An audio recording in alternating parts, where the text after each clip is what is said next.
Hey YouTube, this is Sebastian Yugioh. Here to do a deck profile of my boy Devin, and we got this playmat right here from Olympus Games.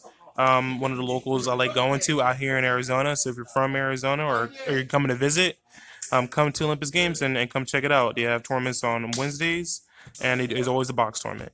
All right, so today we have a Swordsoul Deck Profile, and my boy Devin here been multiple times been winning first place. I like 2K tournaments, multiple locals.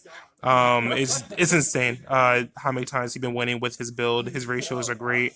So let's see what he got. What kind of spicy he got cooking. Alright. Sorry about the noise in the background, by the way. I can go ahead, man. No, you're good. So, start off with just 3 Ecclesia. Try to speak a little bit. Yeah. Triple Ecclesia, triple Longyuan, let's see. Triple Moye, and double tie. And I feel like these ratios are pretty standard for most Swordsoul builds. This mandatory 3 of, the same here. This you could play maybe at 2, but I like 3 just because I like seeing that. And this card is good to open in the grind game, but you don't want to open with it normally going first or second early. Yeah. But just not opening turn, you don't really want to see it. Yeah, so he's just a grind game. This is for like end of time and then just like starter basically. Yeah. Okay. And then let's see. For the Tenyis, we're doing 3 Ashuna, 2 Vishuda, and let's see, 2 Adhara. Nice. And this I do also feel is pretty standard for the Tenyis, but I would say sometimes I feel like bumping this up to 3, but for the most part I like this at 2, this definitely at 3, and this card comes up way more often than I thought it would. Just being able to bounce cards is so strong, like it forces your opponent to respond here, and this kind of forces them to respond if they know where you're going with it, but for the most part, it's going to be either this card, and this card's just great for recycling your resources. So they just burn through all their hand traps because of this stuff, and then you can start normal summoning with Exactly. Okay. Yep. You lead with the Tenyis normally, and then if they have hand traps, that's usually 2 to 3 cards out of their hand. And then you can start with your actual Swordsoul plays and continue without worrying about stuff like Nib.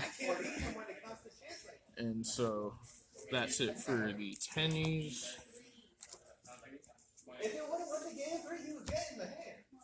And then for the last 2 main deck monsters that were one-ofs, I play 1 Tenyi Spirit Shitana. I'm not sure how to say that, honestly. I would just call it the blue guy, but this one comes up. Sometimes you get the extra pop off of Blackout. What is the actual effect? Not a lot of people play this one. I could just hold up to the camera. Y'all can like there you go. Just pause it right here. All right, I can go ahead. Okay. So this one will get you an extra pop after you do your blackout play, as long as you pop a vanilla. But it has to be something tangible on the field, so you can't use a token. But the main thing I use this for is to summon it off of Ashuna, so I can get a Synchro 8 play. But outside of that, just the main deck, the single Protos. This card's just too strong to not main deck. Yeah, Self-explanatory. too good.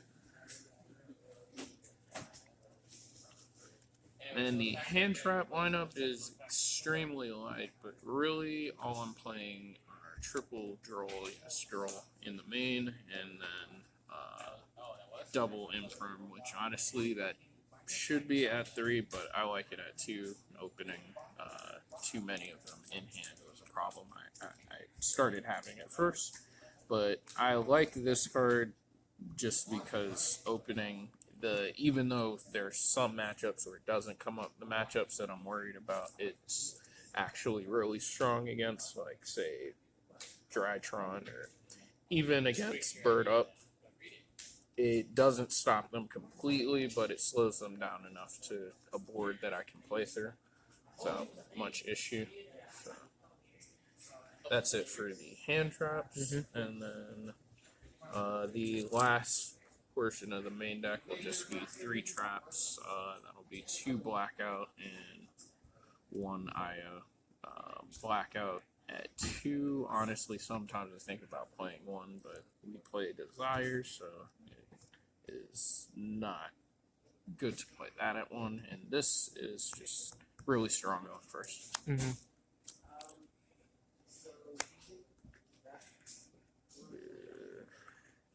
Now for the spells.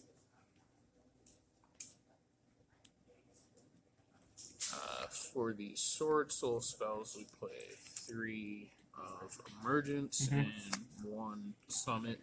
And this is also pretty standard, I would say. This is the best spell card in the deck. And this right here, this is a good card. Sometimes I honestly think about playing it at 2, but 1's good for your ratio.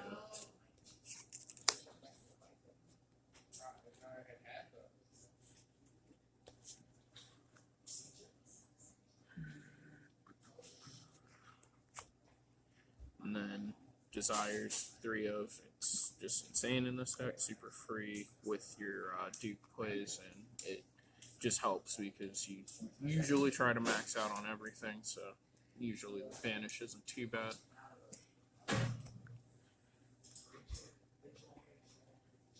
And then for the next package, this isn't super standard. I feel like a lot of people play this at 3, but I like seeing it at 2 because it really only is super strong if you have a Tenyi in hand to go with it.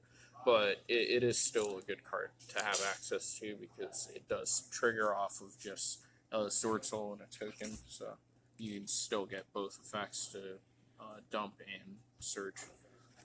But I just didn't like drawing into more than 1, but I like it at 2 now. I see it when I need it. And then for the last of the spell cards, I played double tactics and a call by. And really, I just sort of grouped these together because I feel like they sort of serve the same purpose going first. I have an answer to hand traps through this and this. And honestly, I like how often this card comes up, even for the times that I don't get hand trapped. It comes up later on in the duel, like I would say turn 3. When they have an established board, you can just take something from them. That would be it for the main deck. Cool. Let's see. So now moving on to the extra deck. For the 10s, we play 1 Baron, 1 Ruddy Rose, and 1 Duke, big guy. So this card's nuts, definitely has won me multiple games just from summoning it, getting rid of their card, and that plus the 12 that you get off of Long Yuan usually is enough for a game. You just need this in another body. But the next one here, Ruddy Rose, honestly, I still have not made this card yet, but it's a good card to have access to. It's a good optional tech, but it's still not something I've created. So honestly, I feel like you could get away with not playing it. This could be something else, but it is a really strong card if you do resolve it. And then this card here is just insane if you chain block it, especially because the banish effect banishes 2 and it doesn't target either, so it outs your DPE. As long as you chain block it, this card is going to be devastating. But the other effect to modulate attack really comes up a lot because that doesn't activate. It's passive. You can just summon this and then attack over their monsters. But that would be it for the 10s.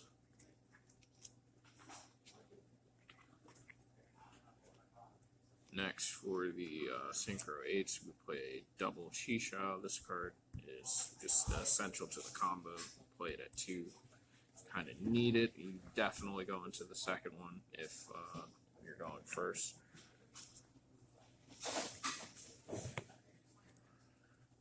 And then for the Yang Zing monsters, I only played one of each, but I played one Yazi, one Baxia, and one Xiaofeng. This card is another card that I haven't yet made, but having access to it is really good. Just being able to go for the play of possibly making a Xiaofeng Dart, that's strong, and just having access to the pop and then the summon from deck is really strong too. This card is super solid. It forces response on summon, and if they don't have anything for it, you just go straight into Xiaofeng and then just turn off their hand traps and go off for the rest of the turn. And Xiaofeng just turns off lights. Most of the time, you can turn off darks, but that requires a lot more work for the most part. And then Xiaofeng, of course, searches you a tuner whenever it leaves, so it can search out your... if you play Veiler, it can search out that.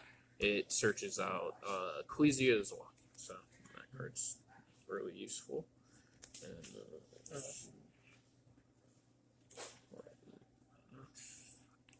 And then for the last two one-ofs, I played the Virtual Shen Shen and Crimson Blader.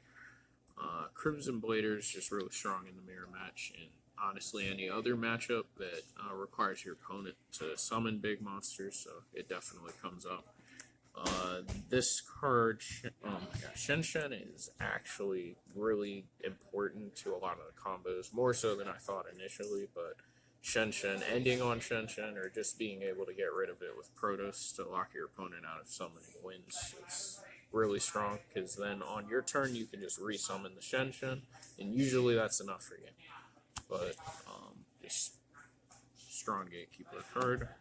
And then for the last 4 is just going to be the Tenyi lineup, or the last 5 rather.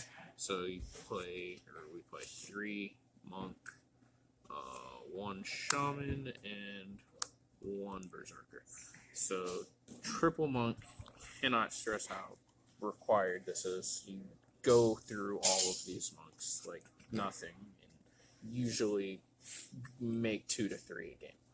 And shaman, she comes up way more often than I thought she would, but she's gotten me game multiple times just from having access to resummon your sword souls and create more synchros, or even just going for berserker play or bringing back your chi shao if someone outs it somehow. All of those are really practical uses for this.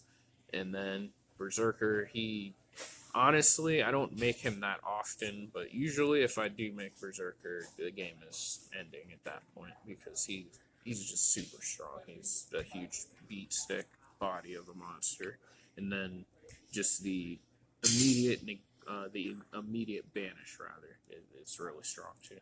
That comes up a lot more often than you think, but that would be it for the extra deck here, and then now we can move on to the side deck.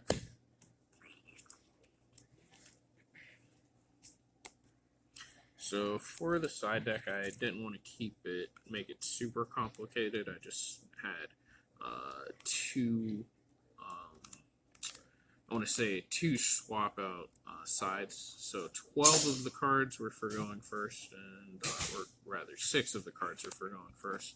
6 are hard for going second, and then the rest of the cards there were just for in between. So starting with the going first cards, I played triple Gravedigger's Trap Hold, triple Trap Trick, and really that would be it for the going first section. But these cards came up in Game 3, going first a lot, especially in tandem with the Trap Trick.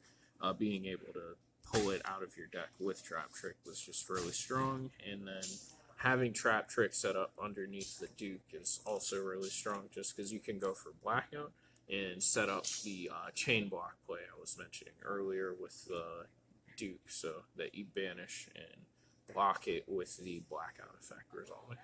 And then aside from that, for the going second package, those 6 cards were, well, a little more than 6, honestly, but it was triple